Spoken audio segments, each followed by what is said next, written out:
Qabel ma l-Uffiċċju tal-Awditur Ġenerali jippubblika r-rapport annwali tiegħu huwa jibgħat il-konklużjonijiet tiegħu lill-Ministeri rispettivi biex jgħaddu l-kummenti tagħhom li jkunu wkoll inkluża fir-rapport. Fil-kapitlu tar-rapport tas-sena 2011 li tratta l-Ministeru tal-Infrastruttura, Trasport u Komunikazzjoni li jaqa' taħt il-Ministru Austin Gatt, l-Uffiċċju tal-Awditur Ġenerali jgħid hekk.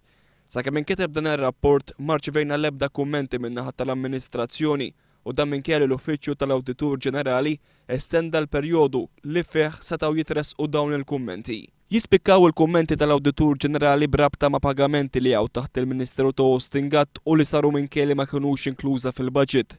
Jissemma l-kuntratt mal-kumpanija Arriva. L-Awditur Ġenerali rremarka kif il-kuntratt dwar il-kumpens bejn il-Gvern u l-kumpanija Arriva f'tem ta' 8 xhur żdied bi kważi 18 miljun euro, jiġifieri b'29% żieda fuq il-kumpens oriġinali.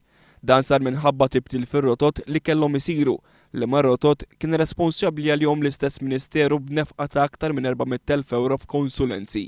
Kritika oħra li għamel l-Uffiċċju tal-Awditur Ġenerali titratta l-Malta Freeport Corporation, l-Awtorità dwar il-Komunikazzjoni u numru ta' programmi li għaw taħt l-istess Ministeru. Il-Ministeru ta' Austin Gatt iżda ħass li kellu jinjora lill-Uffiċċju tal-Awditur Ġenerali u baqa' ma bat l-ebda kummenti dwar kif se jkun qed jindirizza dawn in-nuqqasijiet. Din ma kienx l-unika okkażjoni fejn Austin Gatt injora jew saħansitra attakka lill-Uffiċċju tal-Awditur Ġenerali. Fil-Parlament kien allega li l-Awditur Ġenerali kellu xhieda li ddeċida li ma jinkludihiex fl-investigazzjoni li kien għamel dwar il-kuntratt tal-BWSC.